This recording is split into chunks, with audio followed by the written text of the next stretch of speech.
Je crois qu'une des choses les plus étonnantes au sujet de recevoir Christ comme votre sauveur est qu'il vient vivre en vous. Vous devenez la demeure de Dieu. Je crois que nous devons être bien plus étonnés de beaucoup de choses et je crois que si nous restions plus étonnés, nous ne serions jamais à court d'espoir. Pensez-y, vous êtes la demeure de Dieu. Dieu vit en vous. J'allais à l'église depuis beaucoup d'années et je ne savais pas ça et pour moi c'est très triste. J'allais à l'église, je servais à l'église, mon mari était ancien à l'église et je n'ai jamais su que Christ vivait en moi. J'avais toujours l'impression que j'essayais de saisir quelque chose et je me rappelle un matin, après que Dieu ait touché ma vie en 1976 et qu'il m'ait donné une grande faim pour la parole et j'avais commencé à étudier la parole et je crois que je donnais une petite étude de Bible à la maison à ce moment-là.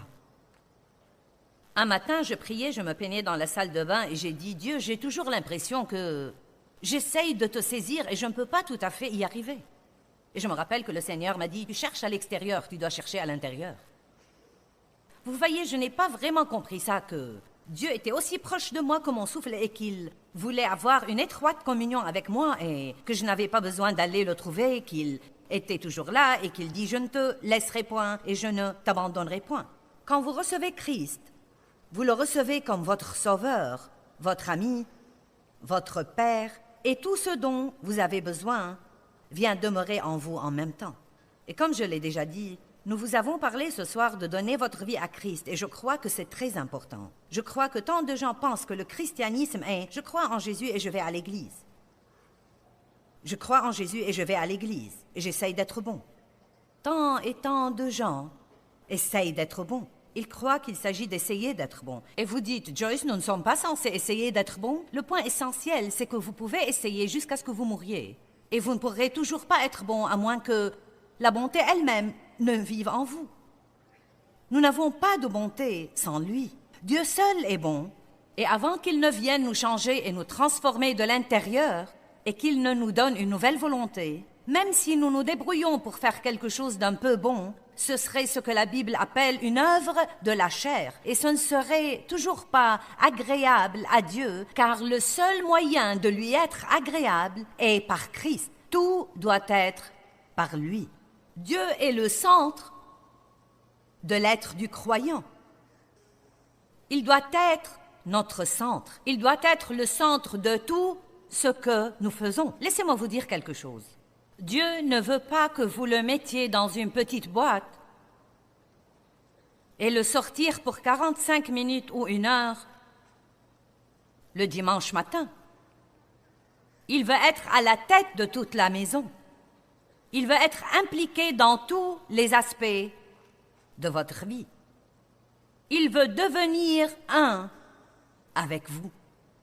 Vous êtes en lui et il est en vous. Jésus dit des choses étonnantes. Il dit « Moi et le Père sommes un ». Et vous diriez « Oui, mais c'était Jésus ». Mais vous devez vous rappeler qu'il a revêtu l'humanité et qu'il est venu sur terre et qu'il était essentiellement un homme rempli de Dieu, comme nous pouvons l'être quand nous recevons Christ comme notre Sauveur. Il n'était pas obligé de faire ce qu'il a fait, mais il est venu ici-bas et l'a fait pour nous. Il a pris nos péchés, il a payé notre pénalité, il a souffert dans son humanité, il a expérimenté la tentation. Il a traversé tout ce que nous traversons sans commettre de péché. Par conséquent, il était qualifié pour mourir sur la croix et condamner le péché dans la chair pour qu'elle n'ait plus de pouvoir sur nous. Il dit « Moi et le Père sommes un ». Et écoutez ceci, je ne dis que ce que j'entends mon père dire. J'ai encore un long chemin à faire. Quelqu'un d'entre vous a dit aujourd'hui quelque chose que Dieu n'a pas dit et ne dirait pas. Je ne fais que ce que je vois mon père faire, a-t-il dit. Oui, tu as dit juste, Sir Joyce. Mon Seigneur, je veux que vous preniez ça au sérieux ce soir. C'est drôle en un sens quand je dis « Est-ce que quelqu'un a dit quelque chose aujourd'hui que Dieu ne dirait pas ?» Et nous savons tous que nous avons probablement fait ça, mais je voudrais que nous prenions la chose au sérieux et que nous disions « J'ai fait ça, mais je voudrais arriver au point où je ne le fais pas. » Je veux devenir un avec Dieu. Je veux ressembler davantage à Dieu. Je veux communiquer avec lui tout le temps. Je veux savoir. Je veux être vraiment consciente qu'il vit en moi. Je veux que nous soyons imprégnés de cette réalité et que nous sachions immédiatement, Dieu est en moi, je n'ai pas besoin d'aller le trouver. Il n'est pas parti parce que j'ai fait une erreur ou que j'ai fait quelque chose de mauvais. Il est ici tout le temps. Regardons Jean chapitre 17, 10. Nous te rendons grâce, Père, pour la parole ce soir et nous savons qu'elle va changer des vies. Amen. Tout ce qui est à moi est à toi. Jésus prie sa célèbre prière dans Jean 17 et dit « Tout ce qui est à moi est à toi, et ce qui est à toi est à moi. » À quel stade en sommes-nous pour être capables de dire « Tout ce qui est à moi est à toi » ? Nous aimons la deuxième moitié. Je parie que je pourrais vous la faire confesser très vite. Tout ce qui est à Dieu est à moi. Oui! Mais Jésus a commencé par dire, tout ce qui est à moi est à toi. Mes pensées, mes attitudes,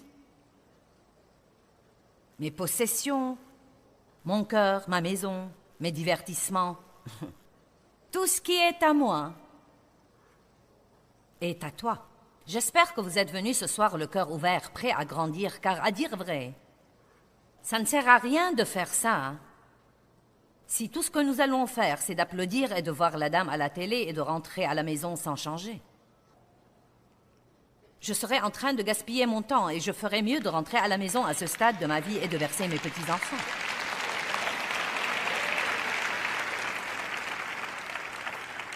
Je ne veux pas être à mi-chemin entre où j'étais et où je devrais être. Je veux faire tout le chemin avec Dieu. Je crois qu'il va y avoir une onction ici ce soir pour que vous preniez la décision de faire tout le chemin avec Dieu. Tout ce qui est à moi est à toi. Wow! Et tout ce qui est à toi est à moi. Jean chapitre 16, verset 15. Jésus a dit, tout ce que le Père a est à moi. C'est pourquoi j'ai dit qu'il, l'Esprit, prend de ce qui est à moi et qu'il vous l'annoncera, le déclarera, le révélera et le transmettra. Maintenant, notre relation avec le Saint-Esprit est très, très, très, très, très importante. Parce que Jésus dit à ses disciples, dans un autre verset, « Il vous est avantageux que je m'en aille, car si je ne m'en vais pas, le Saint-Esprit ne viendra pas. » Comment pourrait-ce être avantageux à quelqu'un de ne pas avoir Jésus là avec lui? Parce qu'il ne peut être à un moment donné que dans un seul endroit, mais le Saint-Esprit peut être partout, tout le temps. Il peut aider chacun de nous exactement selon le besoin, où que nous soyons partout dans le monde, à n'importe quelle heure du jour ou de la nuit. Et il prend ce que Jésus a acheté avec son sang du Père et il nous le révèle, il nous enseigne la parole pour que nous sachions ce qui nous appartient. Il nous enseigne la parole. Ne croyez pas que vous pouvez apprendre la parole parce que vous l'étudiez. Le Saint-Esprit doit vous enseigner la parole. Il doit vous révéler la parole. Je n'ai rien à vous dire ce soir qui vaille votre voyage ici si le Saint-Esprit ne met pas son onction dans les paroles que je dis. Et nous devons toujours demander à Dieu, « Saint-Esprit, enseigne-moi. » Avant d'aller à n'importe quel service, avant de lire la Bible, avant de lire un livre, apprenons à nous humilier d'une façon plus profonde et arrêtons de croire que nous allons le comprendre de nous-mêmes. Il dit, « Il vous est avantageux que je m'en aille, car à ce moment-là, le Saint-Esprit viendra. » Et si nous regardons Jean chapitre 16, à partir du verset 7, je voudrais vous lire quelques versets que nous mettrons sur l'écran. Jésus dit, « Cependant, je ne vous dis que la vérité quand je dis qu'il vous est profitable, bon, opportun, avantageux que je m'en aille. Car si je ne m'en vais pas, le Consolateur, le conseiller, le consolateur, l'avocat, l'intercesseur, le fortifiant, qui se tient prêt, j'aime qui se tient prêt. Il se tient prêt. As-tu besoin de moi? As-tu besoin de moi? L'une des prières les plus saintes que nous puissions prier est « Au secours !» Aide-moi, Seigneur, aide-moi, aide-moi, aide-moi, au secours. Vous pourriez dire ça 100 fois par jour. Aide-moi, Seigneur, aide-moi. Aide-moi à passer la journée avec joie. Aide-moi à nettoyer ma maison, à tondre la pelouse. Aide-moi à conduire dans le trafic. Aide-moi à ne pas blesser mes enfants. Aide-moi, aide-moi, aide-moi. Aide-moi à venir à bout de tout ce que je traverse en ce moment. Aide-moi. Apprenez à dire aide-moi. Si vous ne dites pas beaucoup aide-moi, c'est qu'il y a beaucoup de choses que vous ne savez pas. Vous croyez toujours que vous pouvez être indépendant et faire les choses tout seul. Aide-moi, aide-moi, Seigneur, aide-moi, aide-moi, aide-moi. Et soyez sincères là-dessus, et il vous aidera. L'intercesseur, il ne viendra pas vers vous, a dit Jésus, si je ne m'en vais pas, le Saint-Esprit ne peut pas venir. Et je veux qu'il vienne pour être en communion étroite avec vous. Mais si je m'en vais, je vous l'enverrai pour être en communion étroite avec vous. Vous n'aimez pas la partie de l'étroite communion, vraiment? Étroite communion. Vous voyez, pendant toutes les années où j'étais bigote, j'allais à l'église et j'essayais d'être bonne et j'essayais de bien me comporter et j'essayais de respecter le règlement. Et je croyais sincèrement que j'étais sauvée parce que je croyais vraiment que Jésus était mon sauveur. Je croyais vraiment qu'il est mort sur la croix pour moi. Je comprenais le message du salut par la grâce, mais je ne comprenais pas ce truc de Dieu qui vit en nous. Je ne comprenais pas qu'il vivait en moi. Je ne comprenais pas tout ce que Dieu voulait être pour moi tous les jours. Je ne comprenais pas qu'il voulait être impliqué dans tous les aspects de ma vie. Je croyais que Dieu était pour les cas d'urgence, mais je ne savais pas que j'étais un cas d'urgence tout le temps. Je ne m'en étais pas encore rendu compte. Combien d'entre vous savez que vous vivez dans la salle des urgences de la vie? Vous êtes dans le service des soins intensifs tout le temps. Alléluia. Si vous n'avez jamais lu de très bons livres sur le Saint-Esprit, sur le ministère du Saint-Esprit, étudiez la Bible sur le Saint-Esprit et lisez tout ce que vous pouvez trouver sur le Saint-Esprit. J'ai un livre que j'ai écrit intitulé « L'intimité avec Dieu ». Vous pouvez être aussi proche de Dieu que vous le voudrez. Je ne sais même pas si nous l'avons avec nous. Je l'ai écrit il y a quelque temps, mais vous pouvez le prendre de nous si vous le voulez. Si vous ne voulez pas mon livre, prenez le livre de quelqu'un d'autre. J'ai lu de nombreux livres sur le Saint-Esprit. Vous devez faire ça de façon régulière pour que vous compreniez cette merveilleuse puissance, cette onction, cette force, l'aide, le réconfort, le conseil qui est avec vous tout le temps. Vous n'avez pas besoin d'aller le trouver, il est avec vous tout le temps. Dieu vit en vous. Qu'y a-t-il pour être déprimé? Dieu vit en vous. Oui, nous avons des problèmes, mais mon Dieu, la solution à nos problèmes vit en nous. Combien d'entre vous sont d'accord sur le fait que si nous gardions ça dans nos pensées un peu plus, nous ne serions pas si inquiétés par tous nos petits problèmes minables? Verset 8. « Et quand il sera venu, il convaincra le monde et lui apportera la démonstration en matière de péché et de justice, droiture du cœur et la justification devant Dieu. Soyez toujours, quand le Saint-Esprit vous convainc de péché, soyez-en toujours reconnaissants. Mon Dieu, je me rappelle toutes les années où je péchais sans même savoir que je péchais. J'étais si insensible. Je pouvais être méchante envers les autres sans même savoir que j'étais méchante. Mais maintenant, je ne peux pas faire ça. Si je suis un peu sévère ou un peu impolie avec quelqu'un, non mais je suis convaincue. Et ensuite, je pensais, oh Dieu, encore une chose qui ne va pas chez moi. Mais maintenant, je dis, oh merci Dieu pour ne pas m'avoir laissé tranquille. Soyez contents quand vous recevez la conviction du Saint-Esprit, car vous savez ce que cela veut vraiment dire? Cela veut dire qu'il vous aime trop pour vous laisser tranquille. Cela veut dire qu'il vous aime trop pour vous laisser comme vous êtes. Il se consacre à vous aider à être un avec Dieu. Au cas où vous ne le savez pas, j'aime prêcher ce message. Quand j'ai étudié pour le préparer, j'étais tellement excitée que je n'ai pas pu rester dans ma chambre. Il y a une puissance dans la parole de Dieu. Bien. Verset 9. En matière de péché, parce qu'il ne croit pas en moi et n'ont pas confiance en moi, il vous enseignera en matière de justice et justification devant Dieu parce que je vais au Père et que vous ne me verrez plus. Il vous enseignera en matière de jugement parce que le prince de ce monde, Satan, est jugé et condamné et la peine contre lui est déjà prononcée. J'ai encore beaucoup de choses à vous dire, mais vous ne pouvez les supporter maintenant ou les prendre sur vous ou les saisir. Maintenant, j'aime ce ministère du Saint-Esprit. Il sait quand traiter avec quoi. Et quand nous courons aux gens pour nous aider, ils ne savent pas ça. Parfois, les gens peuvent plonger dans vos problèmes trop vite et essayer de vous montrer des choses pour lesquelles vous n'êtes même pas prêt spirituellement, mais le Saint-Esprit ne fait pas ça. Il sait exactement quand traiter avec quoi dans votre vie.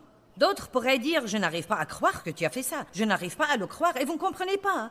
Parce que le Saint-Esprit ne vous l'a même pas révélé. Et je crois que parfois les gens doivent nous laisser tranquilles.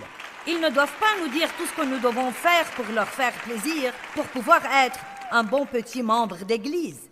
Ils doivent prier pour nous, pour que nous laissions le Saint-Esprit s'occuper de nous. Je ne veux pas dire que nous ne devons jamais prendre une correction des autres. Je ne veux pas du tout dire ça. Mais je veux dire que nous devons commencer à nous fier à Dieu pour faire son travail en nous et nous fier à Dieu pour avoir les solutions dans notre vie. Et vous m'avez déjà entendu dire ça. Quand vous avez un problème, n'allez pas au téléphone, allez au trône.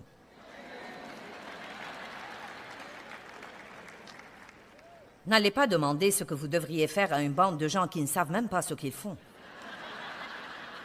Vivez assez longtemps et vous comprendrez ça. Même lire des livres est parfois intéressant, vous savez, car vous pouvez lire un livre qui dit une chose et un livre qui dit autre chose, et ensuite vous êtes comme... Lundi, soyons tous pauvres, l'autre dit, soyons tous riches, lundi, faisons ceci, faisons cela, jeudi... Ouf! Dieu, pourquoi tu ne me dis pas ce que tu en penses? Bien, donc il dit ensuite, il vous enseignera toute la vérité, il vous conduira, vous mènera et vous guidera dans toute la vérité. Et je prie que le Saint-Esprit utilise ma bouche ce week-end pour vous guider vers un peu plus de vérité pour votre vie. Pour être dans l'union avec Dieu, un mot que nous ne connaissons pas très bien, cela veut dire être un avec lui, être d'accord avec lui, être dans l'union, dans la pensée, les paroles, les motifs, les actes et les désirs. Christ vient demeurer en vous.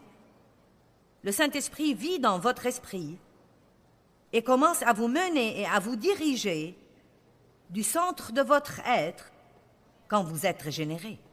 Ceux d'entre vous qui avez reçu Christ ce soir, je peux vous dire maintenant que vous n'allez plus vous sentir à l'aise pour pécher après ce soir. Donc, à certains égards, vous pouvez devenir plus malheureux. Eh bien, c'est la vérité, car vous faites peut-être des choses auparavant et ce n'était pas un problème pour vous, parce que vous n'aviez pas Dieu en vous pour vous convaincre. Maintenant, vous allez dire, pourquoi ça ne m'amuse plus désormais de traîner dans ce bar et de m'enivrer? Hein? Pourquoi donc je n'aime plus ça, vous savez? Et vos amis diront, qu'est-ce qui ne va pas chez toi? Pourquoi tu ne veux plus sortir et faire la fête désormais? Quel est ton problème? Oh oui, tu te crois meilleur que nous maintenant, et ensuite viennent toutes les critiques et le jugement. Mais s'il vous plaît, comprenez ce soir. Tout ce que Dieu nous mène à faire ou à arrêter de faire, et il y a beaucoup de ça dans notre vie. Combien d'entre vous savent qu'il y a beaucoup de ça dans votre vie? Dieu vous mène à arrêter de faire beaucoup de choses et vous mène à faire beaucoup de choses. Dieu vous met avec d'autres personnes que vous n'auriez jamais pensé que vous allez fréquenter. Quand il fait ça, il n'essaye pas de vous enlever quelque chose ou de vous rendre malheureux. Dieu essaye de vous mener à la meilleure vie qui soit. Vous ne savez pas encore que ça va être la meilleure chose pour vous. Car vous savez, bien que les choses nous fassent du mal et nous détruisent, nous pouvons quand même nous y adonner. Combien d'entre vous savent que vous pouvez vous adonner à des relations absolument malsaines et continuer à nouer les mêmes relations encore et encore et encore? Et parfois vous pensez, quel est mon problème? Pourquoi je continue à faire ça? Eh bien, Dieu essaiera de vous en éloigner, mais vous allez éprouver un sentiment de gêne pendant que cette dépendance est interrompue de votre vie, et ensuite, tout à coup, vous allez vous libérer. Et vous pouvez apprendre à nouer des relations bonnes, super, comme il faut. Donc, Dieu fera pour nous beaucoup de bonnes choses comme ça. Christ a un attrait irrésistible. Il vous attire à lui de plus en plus puissamment. Si vous pouvez imaginer pour un instant que vous êtes avant tout un esprit, c'est la partie de vous que vous ne pouvez pas voir. Et personne n'a pu le voir, mais nous savons qu'il est là. Et il est quelque part là-dedans. Et là-haut. Votre homme spirituel. Donc nous avons une âme. Et notre âme est comme une deuxième couche de notre être. Et ensuite, il y a cette chair, ce corps que nous voyons. Nous sommes esprit, âme et corps. Maintenant, l'esprit est la partie la plus importante de nous. L'esprit et l'âme sont les parties de nous qui vont vivre pour toujours. Le Saint-Esprit passe son temps avec nous, à nous aider à amener notre âme à s'accorder avec notre esprit. Notre corps va revenir aux cendres et à la poussière et vous allez avoir un nouveau corps glorifié. Occupez-vous-en parce qu'il est la demeure où vit Dieu. Vous ne pouvez pas rester sur terre sans lui. Vous devez donc le respecter. Vous devez vous en occuper. Votre corps est le temple du Saint-Esprit. Mais nous vivons à contresens et à l'envers. Nous nous occupons trop de notre corps physique. Laissez-moi dire un mot. Je crois que je devrais m'adresser aux dames, car beaucoup d'hommes ne sont probablement pas comme ça. Mais si vous passiez autant de temps pour vous préparer spirituellement tous les jours que vous le passez pour vous maquiller, pour mettre les boucles d'oreilles, les bijoux, arranger vos cheveux, changer vos vêtements 12 fois. Maintenant, je dis la vérité. N'est-ce pas que je dis la vérité?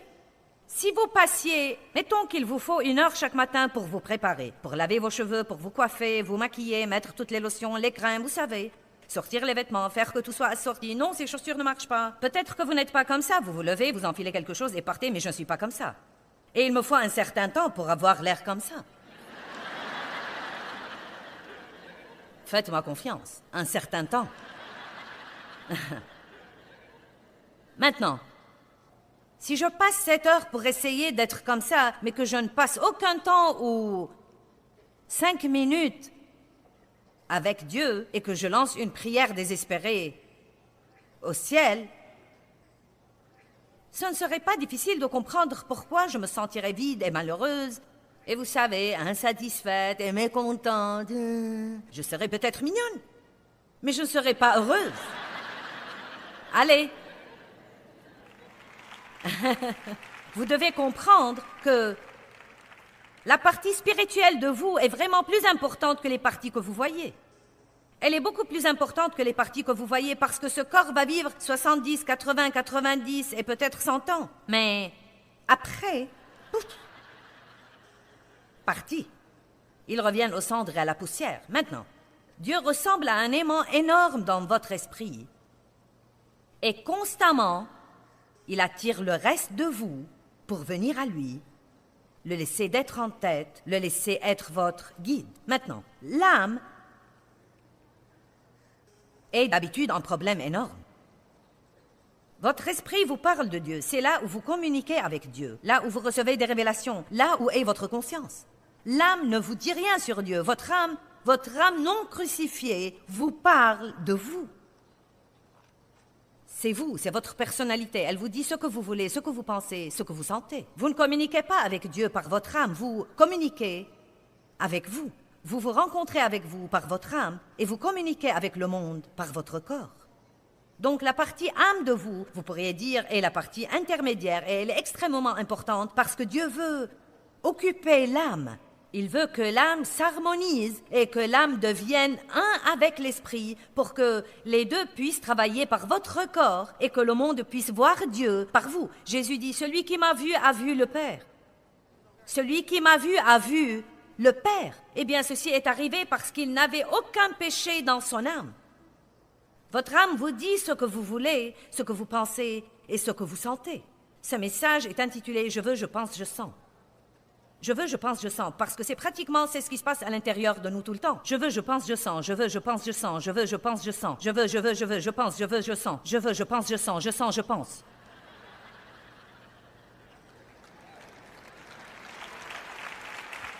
Non mais n'est-ce pas vrai? Nous disons à Dieu ce que nous voulons, nous pensons et nous sentons. Au lieu de dire, Dieu, montre-moi ce que tu veux. Apprends-moi à penser comme toi et aide-moi à sentir ce que tu sens. Mais non, nous disons à Dieu, eh bien, je pense, je veux, je sens, je veux, je crois, je sens, je veux, je pense, je sens. Nous disons à tout le monde ce que nous pensons. Nous disons à tout le monde ce que nous sentons. Eh bien, rappelez-vous que tout ce que Jésus a reçu par son obéissance à Dieu est à nous, mais que nous devons grandir en Christ pour le recevoir. La maturité spirituelle est très importante.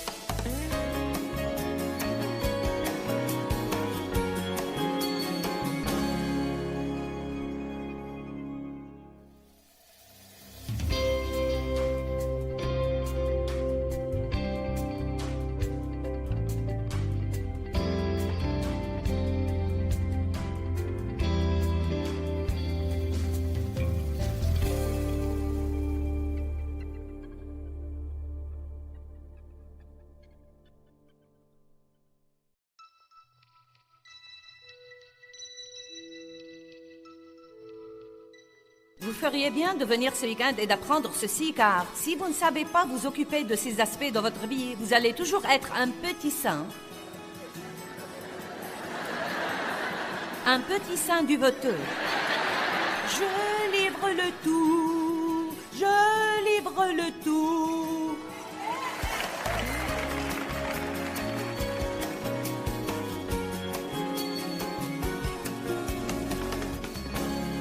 Dieu ressemble à un aimant énorme dans votre esprit.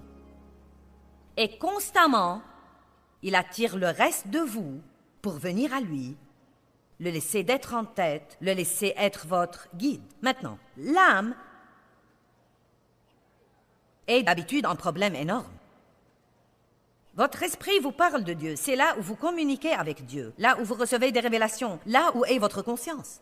L'âme ne vous dit rien sur Dieu. Votre âme non crucifiée vous parle de vous. C'est vous, c'est votre personnalité. Elle vous dit ce que vous voulez, ce que vous pensez, ce que vous sentez. Vous ne communiquez pas avec Dieu par votre âme, vous communiquez avec vous. Vous vous rencontrez avec vous par votre âme et vous communiquez avec le monde par votre corps. Donc la partie âme de vous, vous pourriez dire, est la partie intermédiaire et elle est extrêmement importante parce que Dieu veut occuper l'âme. Il veut que l'âme s'harmonise et que l'âme devienne un avec l'esprit pour que les deux puissent travailler par votre corps et que le monde puisse voir Dieu par vous. Jésus dit, celui qui m'a vu a vu le Père. Celui qui m'a vu a vu le Père. Eh bien, ceci est arrivé parce qu'il n'avait aucun péché dans son âme. Votre âme vous dit ce que vous voulez, ce que vous pensez et ce que vous sentez. Ce message est intitulé « Je veux, je pense, je sens ». Je veux, je pense, je sens, parce que c'est ce qui se passe à l'intérieur de nous tout le temps. Je veux, je pense, je sens, je veux, je pense, je sens, je veux, je pense, je sens, je veux, je pense, je veux, je sens, je veux, je pense, je sens, je pense.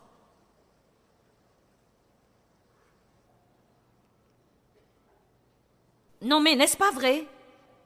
Nous disons à Dieu ce que nous voulons, nous pensons et nous sentons.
lieu de dire « Dieu, montre-moi ce que tu veux ».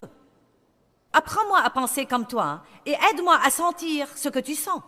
Mais non, nous disons à Dieu « Eh bien, je pense, je veux, je sens, je veux, je crois, je sens, je veux, je pense, je sens ». Nous disons à tout le monde ce que nous pensons. Nous disons à tout le monde ce que nous sentons. Je veux, je pense, je ressens. Je veux, je pense, je ressens. Eh bien, il y a dans cette âme des obstacles qui devraient être enlevés. Ça s'appelle la mort au moins. Nous parlerons de ça demain soir et ne restez pas à la maison parce que je vous ai dit de quoi je vais parler. Vous feriez bien de venir ce week-end et d'apprendre ceci, car si vous ne savez pas vous occuper de ces aspects de votre vie, vous allez toujours être un petit saint. Un petit saint duveteux. Je livre le tout, je livre le tout.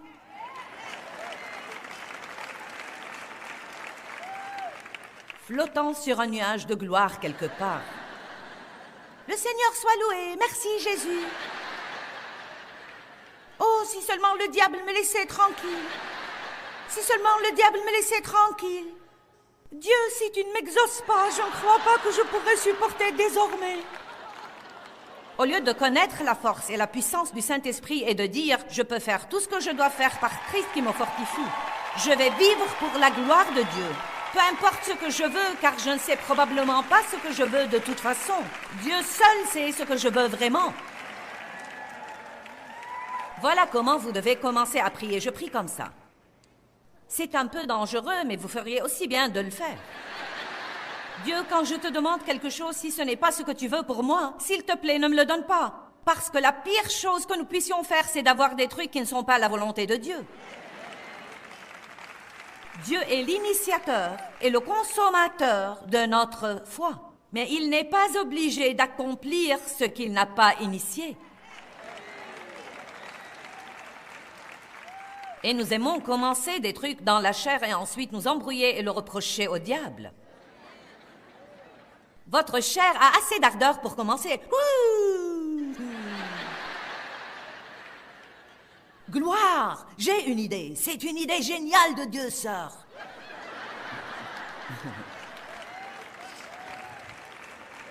Vous pouvez persuader d'autres personnes à se joindre à vous et tout le monde croit que c'est une idée de Dieu et nous réprimons tous des diables. Et nous nous mettons d'accord. Et Dieu ne fait rien. Donc nous réprimons encore quelques diables et nous prions un peu plus et nous jeûnons et nous prions. Dieu, s'il te plaît, si je te demande quelque chose qui ne soit pas de toi, ne me le donne pas. S'il te plaît, Dieu, la pire chose que je puisse faire, c'est d'être dans une situation où tu ne veux pas que je sois. Vous savez quoi, la vieillesse a ses avantages. Mon Dieu! Il y a une seule chose triste.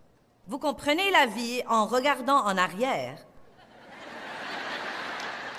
alors que vous devez la vivre en avant. Et tout ça fait partie de notre voyage, mais ce n'est pas mal tant que nous apprenons. Tant que nous apprenons et que nous ne répétons pas la même bêtise encore et encore et encore et encore, et toute notre vie et encore et encore. Amen. J'ai appris les leçons les plus importantes dans la vie en faisant ce qu'il ne fallait pas faire et en apprenant à ne pas le faire de nouveau.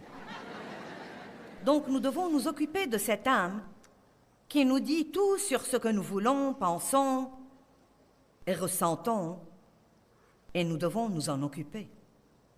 Nous devons nous abandonner absolument aux voies de Dieu.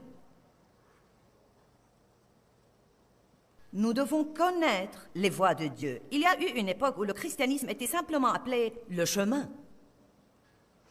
Il était appelé le chemin parce que ce livre nous montre comment nous devons vivre.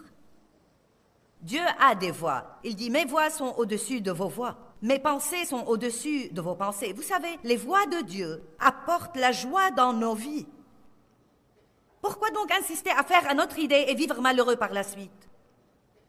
Combien d'entre vous ont été malheureux assez longtemps?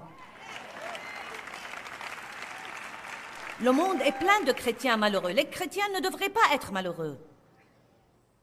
Jésus a dit, je suis venu afin que vous ayez la vie et que vous en jouissiez et que vous l'ayez abondamment, complètement, jusqu'au débordement. Une joie ineffable, une paix qui surpasse l'entendement. La capacité de faire tout ce que vous devez faire avec une bonne attitude et un sourire sur le visage dans Colossiens. Vous occupez de toutes choses avec une bonne humeur, marchant toujours dans le fruit de l'esprit. Bonté divine, c'est pour qui à votre avis? C'est pour nous. Et que vous le sachiez ou non, la joie...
Et l'atmosphère normale dans laquelle Dieu veut que vivent ses enfants. La paix devrait être normale pour nous. Parfois, quand nous avons un jour paisible, nous disons « Waouh, oh, le Seigneur soit loué, qu'est-ce qui se passe là ?»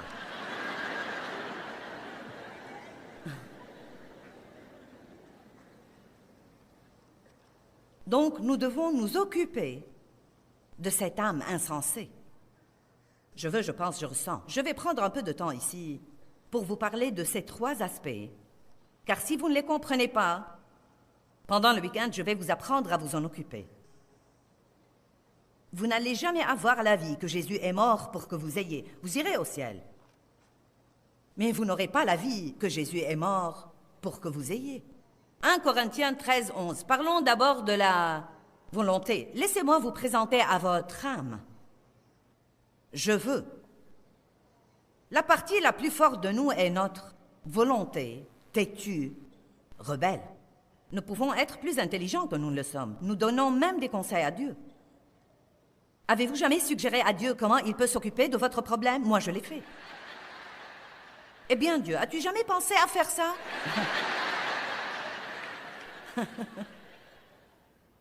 Je suis sur Terre depuis si longtemps que je dois avoir la paix et la joie pour le reste du voyage.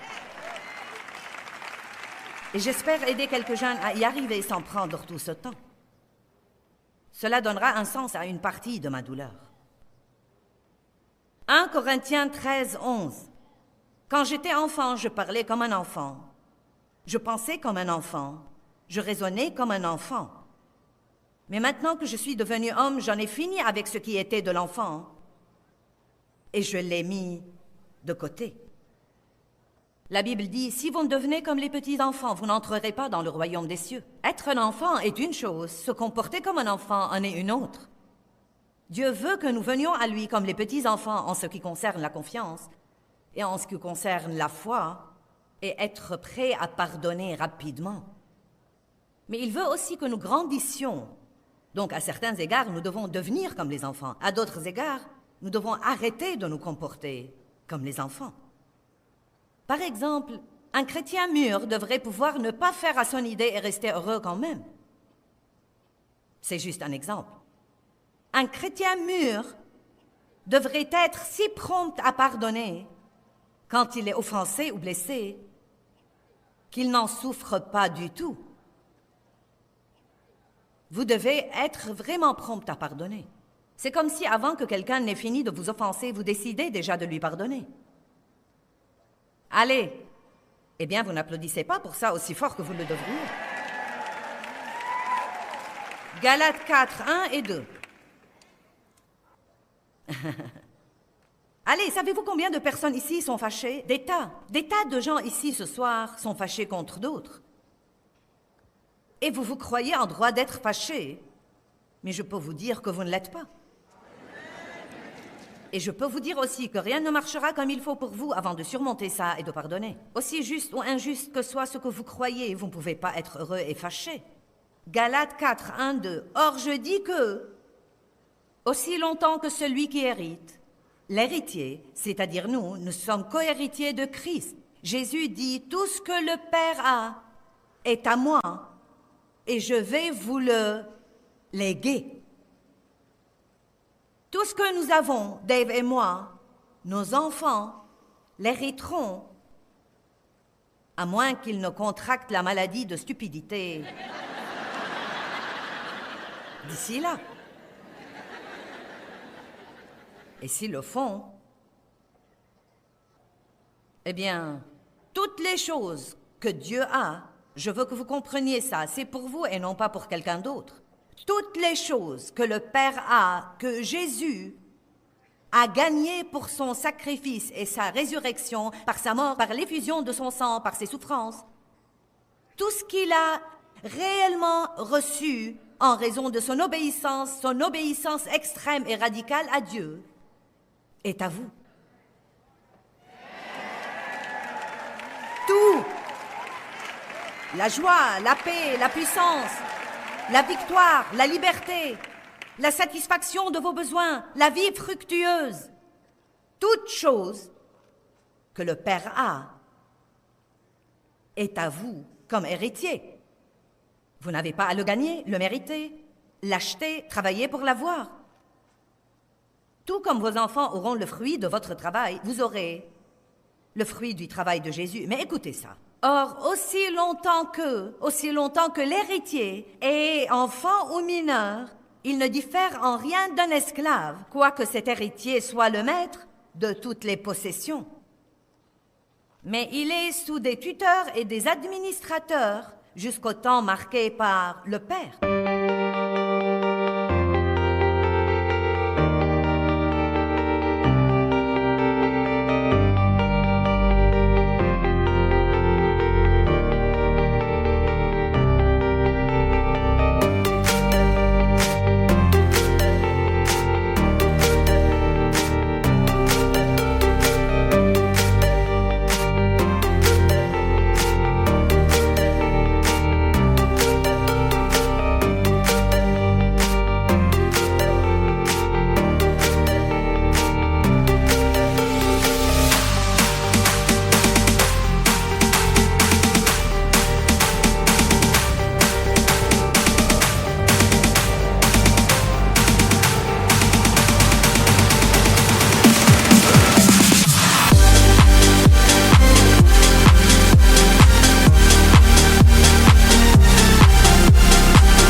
Ceci veut simplement dire que, bien que nous soyons héritiers de Dieu et co-héritiers de Christ, légalement cela a été réglé par le sang de Christ, nous n'aurons pas l'héritage.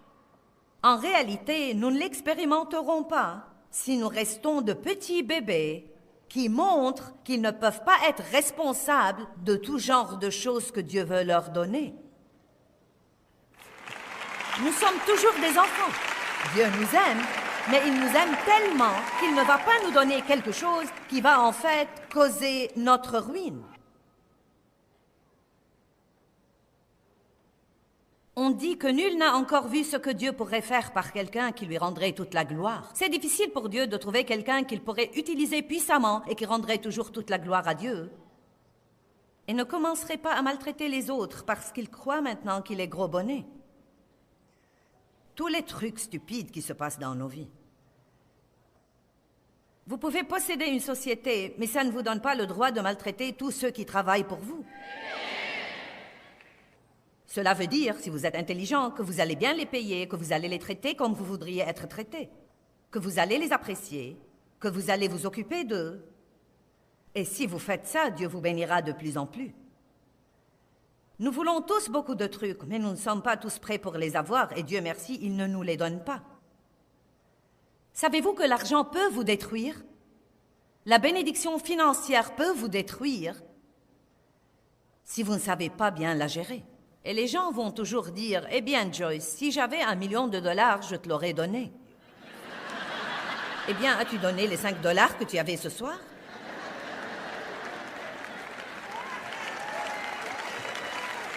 Si nous ne sommes pas fidèles en peu de choses, nous ne le serons jamais sur beaucoup, car nous avons déjà montré que nous ne pouvons pas gouverner sur beaucoup si nous ne pouvons pas gouverner sur un peu. Pourquoi demander à Dieu de vous donner une nouvelle voiture si celle que vous avez est sale?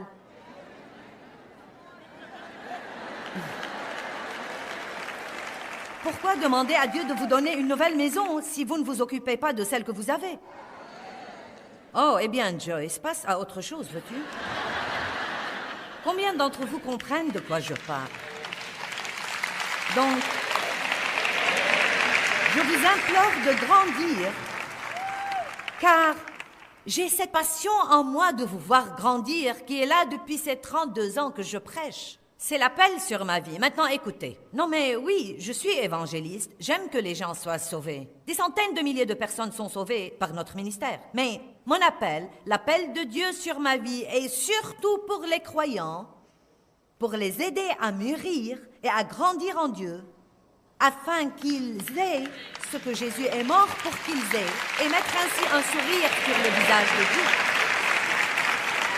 Pour moi, il n'y a rien de plus pathétique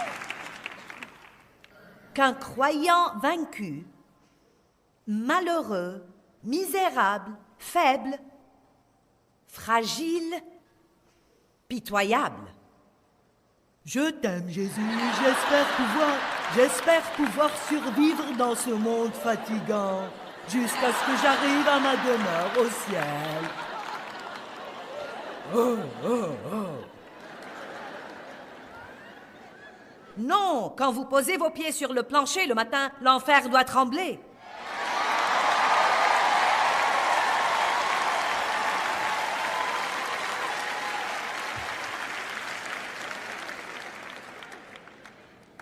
Mais vous devez grandir. Il est temps d'abandonner vos biberons, d'abandonner vos couches et vos tétines. Il est temps de dire, je peux être heureux que je fasse ou non à mon idée, je peux aimer les gens même s'ils ne sont pas charmants. Je peux marcher dans le fruit de l'esprit, je ne peux pas le faire sans l'aide de Dieu, mais puisqu'il a mis ça en moi, d'une manière ou d'une autre, par la grâce et la miséricorde de Dieu, je vais travailler avec le Saint-Esprit et l'extérioriser. Je veux l'extérioriser pour qu'il puisse être vu.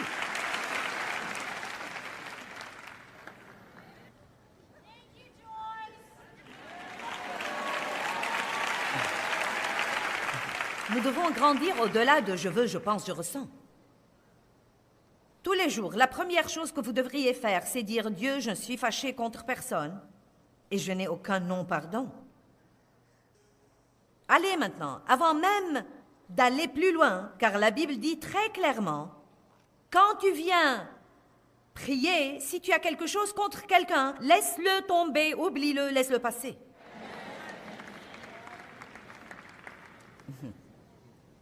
Il doit y avoir des personnes fâchées ici, car chaque fois que j'en parle, les 3/4 de l'Assemblée restent silencieux. Non, mais devrais-je changer tout ça maintenant? C'est juste un sentiment. Vous dites, eh bien, je n'y peux rien, mais vous savez, vous ne pouvez pas contrôler vos sentiments, mais vous pouvez contrôler...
vos actions. Vous devez faire ce que dit la Bible. Priez pour vos ennemis, bénissez-les, arrêtez de dire du mal d'eux et envoyez-leur peut-être un cadeau spécial supplémentaire. Eh bien... Bien, je dois revenir à mon message. Bon, Jean 3, 22. Maintenant, Jean-Baptiste était le précurseur de Jésus et il prêchait et il baptisait les gens. Et maintenant, Jésus est venu sur scène. Et il y a une petite chose intéressante qui est arrivée ici. C'est ce qui arrive avec les gens. Mais vous devez vous rappeler que les disciples de Jésus, les disciples de Jean, étaient des gens comme nous sommes des gens aujourd'hui. Après cela, Jésus, accompagné de ses disciples, se rendit dans la terre, le pays de Judée. Et là, il demeurait avec eux et il baptisait. Mais Jean aussi baptisait à Hénon, près de Salim, parce qu'il y avait là beaucoup d'eau. Et on y venait pour être baptisé, car Jean n'avait pas encore été mis en prison. Or, il s'éleva de la part des disciples de Jean une dispute avec un juif touchant la purification. Ils vinrent trouver Jean et lui dirent, « Rabbi, celui qui était avec toi au-delà du Jourdain,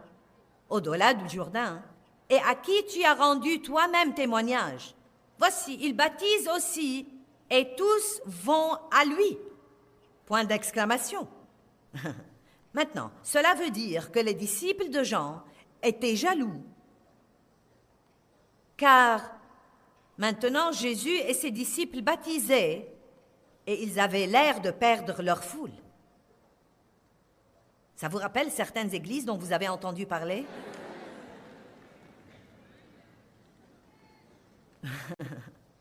Le nouveau pasteur arrive et certains de vos membres d'église vont chez lui. Vous devez lui acheter une sono. Priez pour son succès. Et Jean a répondu, « Or, c'était un homme qui ne vivait pas d'après ce qu'il voulait penser et ressentir. » Et Jean répondit, « Assurément, un homme ne peut recevoir, ne peut réclamer, ne peut prendre que ce qui lui a été donné du ciel. Un homme doit se contenter de recevoir le don qui lui est donné du ciel. Il n'y a pas d'autre moyen. Vous-même m'êtes témoin, vous-même confirmez que j'ai dit, je ne suis pas le Christ loin, mais j'ai été seulement envoyé devant lui, avant lui. pour être son précurseur. Ensuite, il dit quelque chose sur la mariée et le marié. Mais vous arrivez au verset 30 et il dit « Il faut qu'il croisse et que je diminue. Il doit devenir plus éminent et je dois devenir moins éminent. » J'aime réellement tout ça parce que Jean était mûr et donc personne ne pouvait lui voler sa paix. Vous savez le nombre de personnes qui sont dans cette situation aujourd'hui? Non, mais des personnes chrétiennes, même des personnes avec des ministères valables, auraient arrêté de grandir là parce qu'ils auraient été jaloux, ils auraient été excessivement inquiets pour leur réputation. Ils ne voudraient pas perdre du terrain et avoir l'air d'être sur le déclin. Mais Jean-Baptiste savait qui il était en Christ. Il savait pourquoi il a été envoyé. Il ne voulait pas faire quelque chose que Dieu ne voulait pas qu'il fasse. Et il a essentiellement dit, si Dieu ne veut plus de moi dans cette mission, je ferai aussi bien d'être heureux et de faire ce qu'il veut que je fasse, parce qu'il n'y a aucun lieu que le ciel où je puisse obtenir un autre don. Et s'il ne me le donne pas, je suis content là où je suis. Vous comprenez? Non, mais si certains d'entre vous avaient l'impression que le travail que vous faites est modeste et qu'à moins de gravir les échelons et d'avoir une position importante au travail, vous ne serez jamais heureux et vous passez votre vie à vous en vouloir et à manquer d'assurance, pourquoi ne pas faire ce que vous êtes doué pour faire? Faites juste ce que vous savez faire. Et si vous aimez nettoyer, nettoyez. Quelqu'un a besoin de vous pour nettoyer sa maison. Si vous aimez cuisiner, cuisinez. Si vous aimez surveiller les enfants, surveillez les enfants. Si vous aimez être une mère au foyer, soyez une mère au foyer. Vous n'êtes pas obligé d'aller faire carrière et de faire de hautes études pour être agréable à Dieu. Vous devez faire ce que vous sentez que vous aimez faire. Vous devez faire la chose même que vous voulez faire. Je veux faire ce que je fais, mais cela ne veut pas dire que je suis meilleur que les autres. Je suis appelé à faire ça. Nous regardons toujours quelqu'un d'autre. Je devrais chanter dans la chorale. Maintenant, je chante et je crois que je devrais être le leader de l'adoration. Allez, nous voulons toujours ce que quelqu'un d'autre a. Avidité, jalousie, avidité, avidité, jalousie. Jean-Baptiste a dit, non, vous devez apprendre à vous contenter. Vous contenter.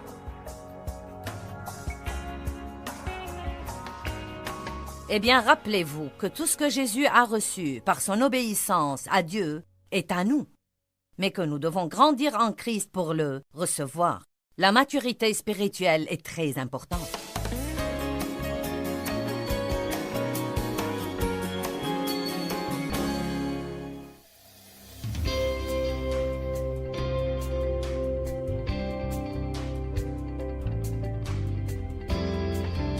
Step 1, wake up early, gonna rise with the sun. Step 2, get some good, some food in you. Step 3, think real hard about what you wanna be. Step 4, everybody just do your thing. Wake up, today's gonna be a good day. Wake up, today's gonna be a good day.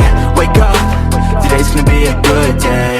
Wake up, today's gonna be a good day. Wake up, today's gonna be a good day. Wake up, today's gonna be a good day. Wake up, today's gonna be a good day. Wake up, today's gonna be a good day. Yo, set your affirmations, aspirations. I got shit to do, the aftermath of preparation. Good food, good mood, blood in circulation. One step at a time, yeah, that's how you make it. Set a goal you control and the steps you take them. I try to pick one thought, have some concentration. And if I make a mistake, it's called education. I try to do this every day, call it replication.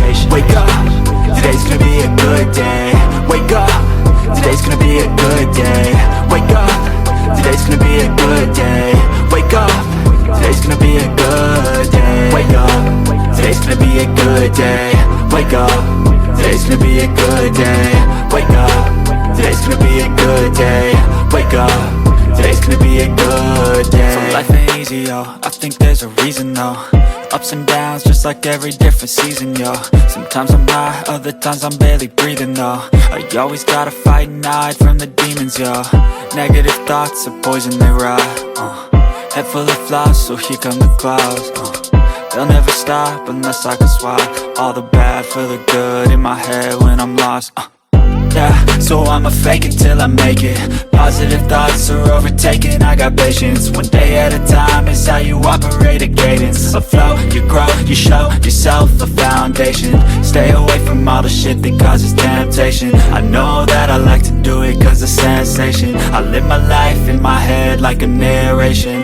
Don't expect greatness, do my best, man, I'll take it. Wake up, today's gonna be a good day. Wake up, today's gonna be a good day. Wake up, today's gonna be a good day. Wake up, today's gonna be a good day. Wake up, today's gonna be a good day. Wake up, today's gonna be a good day.